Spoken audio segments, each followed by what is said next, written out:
오늘 함께 나눌 하나님의 말씀은 사무엘상 12장의 말씀입니다.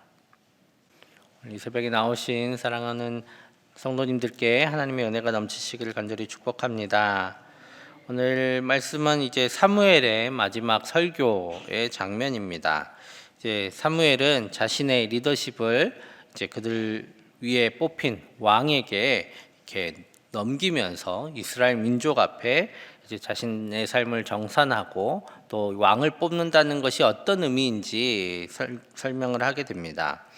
이 한 민족을 이끄는 리더로서 이 사무엘은 하나님의 뜻을 선포하고 가르치고 또 그들 앞에 행하면서 하나님을 따르는 것이 어떤 것인지, 그리고 하나님께서 하나님을 따르는 백성에게 어떻게 도우시고 복을 주시는지를 친히 나타냈던 리더였습니다. 그렇기 때문에 다른 민족의 왕들처럼 그들을 압제하고 또 자기 유익을 위하여 군대를 또 기르기 위해서 또 그들에게서 세금을 걷거나 또 그들의 것들을 빼앗거나 하지 않았습니다. 이제 이에 대해서 모든 이스라엘이 한 목소리로 이제 사무엘의 삶을 이렇게 이야기합니다. 4절입니다. 그들이 이르되 당신이 우리를 속이지 아니하였고 압제하지 아니하였고 누구의 손에서든지 아무것도 빼앗은 것이 없나이다 하니라 라고 말씀하죠. 사무엘의 생전에 사실 왕이나 다름없었던 사무엘이었습니다. 사무엘은 전무후무한 권력을 가지고 있었던 사람입니다. 하나님 앞에 제사 드렸던 제사장이었고 또 하나님의 말씀을 전했던 선지자였고 또 이스라엘을 실제로 다스렸던 왕과 같은 그런 리더십을 가지고 있었음에도 불구하고 사무엘은 청렴하게 그리고 하나님 앞에 충성되게 이 일들을 감당해 왔음을 자기 자신의 입이 아니라 모든 백성의 입을 통해서 하나님 앞과 사람들 앞에서 결산을 하게 됩니다. 오늘 우리 인생의 결말에도 하나님께서 우리를 지켜보는 모든 사람들 앞에 그리고 또 하나님 앞에 충성된 사람으로 그리고 성실하고 정결한 사람으로 기억되도록 힘쓰는 우리 모두 되길 간절히 축복합니다. 오늘 이렇게 서두를 연 사무엘의 설교에 목적이 하나 있습니다. 오늘 12장 이전에 11장 마지막 즈음에 이렇게 사무엘이 백성들을 모읍니다. 11장 14절 사무엘이 백성에게 이르되 오라 우리가 길갈로 가서 나라를 새롭게 하자라고 말씀하면서 사람들을 모으게 되죠. 사무엘이 10장에서 이미 사울에게 기름을 붓고 그를 왕으로 세웠습니다. 그런데 보통 다른 민족에게 있어서 왕이라는 존재는 어떤 존재냐면 이제 어떤 계기를 통해서 돈을 많이 벌었든 또 사람들이 한 사람을 당신이 우리의 리더입니다라고 얘기를 해서 일종의 무력 집단이 힘을 가진 집단이 생겨나고 그 집단이 점점 조직을 갖추고 힘을 모아서 주변 지역들을 통제하기 시작하면 이제 그때부터 왕이라는 단어를 사용할 수 있는 리더십을 갖추게 됩니다. 당연히 자연스럽게 압제하고 빼앗고 또 그 군대와 그 무력을 유지하기 위한 어떤 그런 세금을 징수하는 일들이 생겨나면서 왕이라는 리더십이 생겨납니다. 즉 무력을 토대로 그 리더십들이 생겨나는 것이죠. 그런데 오늘 갑자기 누가 와가지고 이 사람이 왕이다 라고 한다고 해서 갑자기 리더십이 생겨나는 것은 아닙니다. 오늘 사울에게 사무엘이 기름을 부었고 비록 이것이 하나님의 뜻이고 많은 사람들이 그렇습니다 라고 했지만 왕이라는 존재는 말 그대로 자기들의 삶을 통제할 수 있는 그런 존재입니다. 함부로 나의 삶을, 내 자유를 그리고 내가 가지고 있는 소유를 다른 사람에게 맡기는 그런 결단을 하기가 쉽지가 않죠. 그렇기 때문에 어느 순간에 리더십이 생겨나는 것은 아니었습니다. 그런데 11장에서 이제 암몬의 침략에 맞서서 이제 사울이 왕으로서의 면모를 보여줍니다. 이스라엘이 원했던 것처럼 그들의 앞에 나가서 자기 이스라엘의 대적들과 싸움을 통해서 이제 사울이 정말 왕으로서 우리를 이끌 만한 그런 사람이다라는 그런 생각들이 이제 모여지게 됩니다. 그리고 사무엘은 이 기회를 빌어서 이제 이스라엘의 리더십을 교체하려고 하는 것이죠. 그런데 이 리더십 교체는 아주 위험한 점이 있었습니다. 왜냐하면 왕을 세운다라는 것은 이런 의미였기 때문이죠. 우리 12절 말씀 같이 읽겠습니다. 너희가 암몬 자손의 왕 나하스가 너희를 치러 om을 보고 너희의 하나님 여호와께서는 너희의 왕이 되심에도 불구하고 너희가 내게 이르기를 아니라 우리를 다스릴 왕이 있어야 하겠다 하였도다 라고 말씀합니다. 지금 이 리더십 교체는 그냥 사무엘에서 사울 왕으로의 리더십 교체가 아니고 하나님에게서 사울 왕이라는 사람에게 리더십을 넘기는 그런 의미가 있다라는 겁니다. 그래서 이 이후에 보면 그런 죄를 지었다라고까지 이야기하게 되죠. 하나님을 왕으로 삼았던 이스라엘 민족이 이제 한 사람을 왕으로 세우고 자신들의 리더로 이제 세웠던 것입니다. 오늘 하나님께서 왕이 되신다라는 그런 의미는 어떤 의미였을까요? 이스라엘 백성이 출애굽을 하면서부터 하나님께서는 실질적으로 이스라엘을 다스렸던 분이십니다. 그냥 하나님께서 우리의 리더가 되십니다, 우리의 왕이 되십니다 라는 어떤 상징적인 의미가 아니라 하나님께서는 친히 모세를 보내시고 그래서 이스라엘을 하나님의 뜻대로 이끌게 하셨습니다. 실제로 하나님께서 이스라엘 민족을 이끄셨던 것이죠. 그리고 이스라엘 민족이 어려움을 당할 때마다 사사들을 보내십니다. 하나님의 뜻을 알고 하나님의 뜻을 가르치고 그대로 행할 수 있는 사람들을 하나님께서 파송하신 것이죠. 마치 우리가 지방을 다스릴 사람들을 보내서 그 땅을 다스리게 하는 것이 왕이었던 것처럼 하나님께서는 이스라엘 민족을 어려운 순간마다 그들을 구해내고 그들을 이끌 리더들을 보내셨습니다.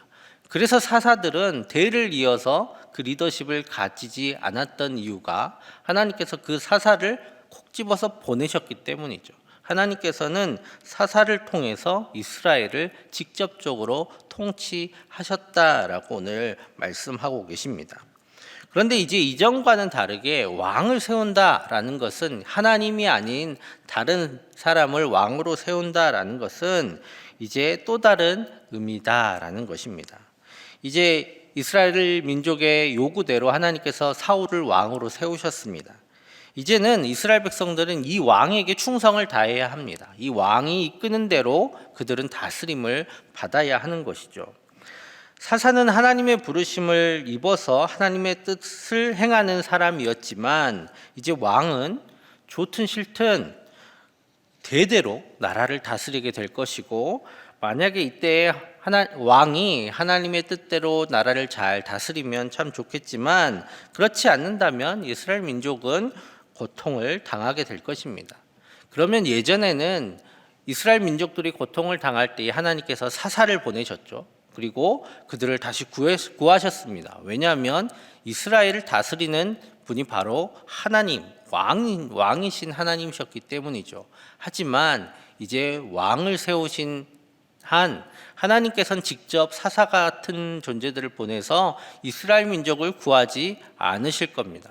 왜냐하면 이스라엘 민족이 왕을 따르기로 그들이 결정했기 때문이죠. 하나님께서 이제 왕이 되심을 하나님이 왕이었다가 다른 사람을 왕으로 세운다라는 것은 그런 의미를 가지고 있었습니다. 그렇기 때문에 오늘 사무엘은 이렇게 그 왕을 세운다라는 것이 어떤 의미인지 가르치게 됩니다. 14절 15절 말씀 제가 읽겠습니다.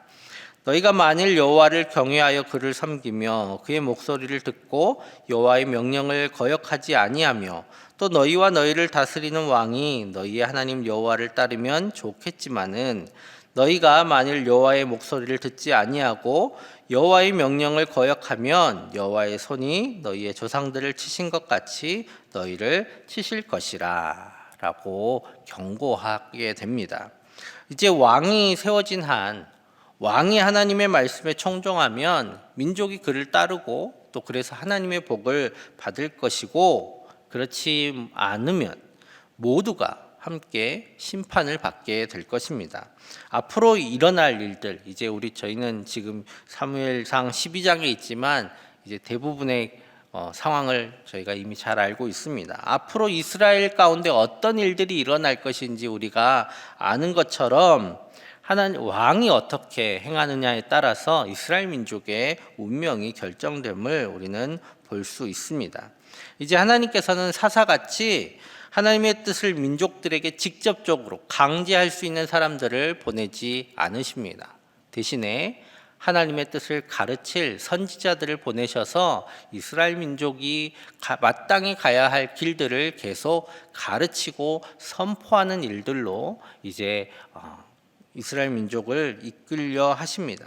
이제 강제력이 아니라 스스로 듣고 깨닫고 돌아오게 하신다는 것이죠. 왕을 세움을 통해서 이제 하나님께서는 이스라엘을 향한 직접적인 개입을 하지 않으시고 한 발자국 뒤로 물러나시게 됩니다. 하나님께서 이스라엘 민족을 대하시는 것을 잘 살펴보면 마치 어린아이들의 성장 과정을 보는 것과 같습니다. 하나님께서 이스라엘을 애굽에서 이끌어내신 이후로 하나님께서 직접 먹이고 직접 입히고 또 직접 돌보셨습니다. 그러다가 홀로서기를 점점 시켜보시죠. 사사기에서는 그런 과정들이 나타나는 겁니다. 하나님께서 말씀을 주셨고 또 성막을 주셔서 하나님께 예배하게 하신 이후에 이제 하나님을 따라라 라고 하셨다가 넘어지면 사사를 보내서 다시 일으켜 세우시고 넘어지면 다시 일으켜 세우시고 하는 과정을 통해서 이스라엘 민족을 성장케 하셨습니다. 이제 오늘 이스라엘에게 왕이 세워진다라는 것은 말 그대로 이제 이스라엘이 성인이 되어서 사람이 혼자 자기의 뜻대로 자기의 선택대로 살아가는 것처럼 이스라엘 민족 스스로 하나님의 뜻대로 살지 아니면 하나님을 떠나 자기 마음대로 살지 결정할 수 있게 하셨다라는 겁니다. 이제 하나님께서는 한 발짝 물러나서 그들에게 말씀으로 가르치십니다. 마치 부모님들이 성인이 된 자녀들에게 조언해주고 또 이렇게 사는 게 맞다라고 이야기해 줄 수 있을 뿐이지 그들의 삶을 강제할 수 없는 것처럼 하나님께서도 왕을 세우고 이제 살아가게 될 이스라엘 민족에게 그렇게 대하십니다. 그리고 그들이 선택한 그 결정대로 심판하실 뿐이신 것이죠. 오늘 사무엘은 이런 하나님의 뜻을 알았기 때문에 더욱 할 수밖에 없었던 것이 있습니다. 바로 기도하는 것입니다. 오늘 23절 말씀 우리 같이 읽겠습니다. 나는 너희를 위하여 기도하기를 결단코 범하지 아니하고 선하고 의로운 길을 너희에게 가르칠 것인즉. 아멘. 기도하는 것을 쉬면 죄가 된다고까지 말씀하고 있습니다. 왜 죄가 될까요? 사무엘이 기도하기를 쉰다라는 것은 이스라엘 민족을 이제 사실상 방치한다 그런 의미와 같았기 때문입니다. 이제 기도할 수 있는 것밖에 없어요. 기도해서 이스라엘 민족이 귀를 열고 하나님의 가르치심에 청종하고 그래서 하나님의 복받는 민족이 되는 것을 기도하는 방법밖에 남지 않았다라는 겁니다. 예전에는 직접 가르치고 강제하고 그렇게 앞에서 이끌어 왔지만 이제 왕이 세워진 한 그렇게 할 수 없게 되었던 것이죠. 오늘 다행히 하나님께서는 지금 우리에게는 성령님을 보내주셔서 우리가 정말 홀로 서서 우리 홀로 살아가지 않도록 하셨습니다. 하나님의 뜻을 알고 깨닫고 우리를 인도하게 하셨죠. 그런데 이 성령님이 우리와 함께 하시기까지 이스라엘 민족이 얼마나 홀로 하나님을 떠나서 홀로 살아보겠다고 애쓰다가 얼마나 큰 괴로움과 힘겨운 순간들을 겪어왔는지 우리는 성경을 통해서 보게 됩니다. 그래서 오늘 우리는 사무엘이 이스라엘 민족에게 강권하는 이 말을 듣고 하나님과 동행하고 있음을 존귀하게 여겨야 합니다. 오늘 그래서 24절 말씀 사무엘의 마지막 간청과 같은 그런 겉면의 말씀입니다. 우리 같이 읽겠습니다. 너희는 여호와께서 너희를 위하여 행하신 그 큰 일을 생각하여 오직 그를 경외하며 너희의 마음을 다하여 진실이 섬기라. 아멘.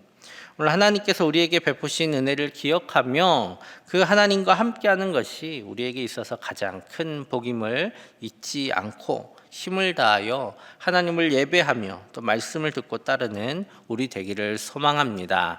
이제 이후로 왕이 세워진 이스라엘 민족이 어떻게 좌충우돌하며 또 여러 가지 어려움들을 겪으며 하나님과 함께하는 순간 또 함께하지 않았던 순간들을 통해서 그들에게 하나님께서 어떻게 행하시는지를 보게 될 것입니다. 오늘 그 모든 과정들을 통해서 하나님과 함께함이 결국 우리에게 가장 큰 복임을 기억하고 그 하나님과 동행하는 우리가 되었으면 좋겠습니다. 그런 백성들에게 하나님께서 복을 주시고 또 늘 살아갈 힘을 우리에게 주십니다. 오늘도 그 하나님과 동행함을 통해서 하나님의 복으로 살아가는 우리 모두 되기를 간절히 축복합니다. 함께 기도하겠습니다. 하나님을 경외하며 하나님을 우리의 마음을 다하여 섬기고 또 하나님과 동행하는 우리가 되게 하여 주옵소서. 그리고 우리 자녀들도 하나님을 따르도록 우리가 강제할 수는 없지만 우리 자녀들을 위해서 계속 기도하는 우리가 되게 하여 주옵소서. 또 어제 시험을 봤습니다. 우리 수능 시험을 본 우리 모든 자녀들의 마음을 하나님 위로하시고 또 평온케 하여 주시고 자녀들의 앞길을 인도하여 주옵소서. 우리 함께 기도하며 나아가겠습니다. 사랑의 아버지 하나님 감사합니다. 하나님께서 우리를 사랑하셔서 부르시고 또 하나님과 동행하며 살아가게 하시니 감사합니다. 하나님 우리는 참 약하지만 하나님의 은혜로 살아가고 있습니다.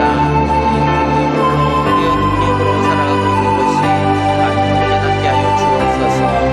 이스라엘 민족이 법을 따라 살아가며 자기의 소견대로 살 때에 주님 무너지고 넘어지고 또 괴로움을 당했습니다. 하나님 우리가 그런 일들을 반복한 어리석음을 하지 않게 하여 주시고 하나님을 따라 하나님과 동행하며 하나님께서 원하시는 대로 살아감을 통해 하나님의 복받는 우리 모두 되게 하여 주옵소서. 하나님과 동행하는 우리가 되게 하여 주옵시고 우리 자녀들이 그렇게 살기를 원합니다.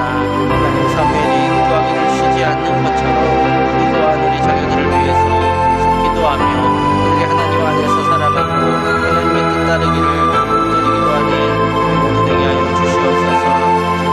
우리의 약함을 도우셨던 것처럼 우리 자녀들도 도우셔서 우리 자녀들이 하나님의 은혜 가운데 살아가게 하여 주옵소서. 또 수능을 잘 치르게 하여 주시니 감사합니다. 시험 본 우리 자녀들 마음 주님께서 시온이 위로하여 주시고 회복시켜 주시고 평온케 하셔서 하나님께서 그들과 함께 하심을 알게 하여 주시고 그들의 앞길을 친히 인도하여 주시옵소서. 앞길을 열어 주시옵소서. 하나님 은혜로 살아가는 귀한 우리 자녀들 다 될 수 있도록 주님 인도하여 주시옵소서.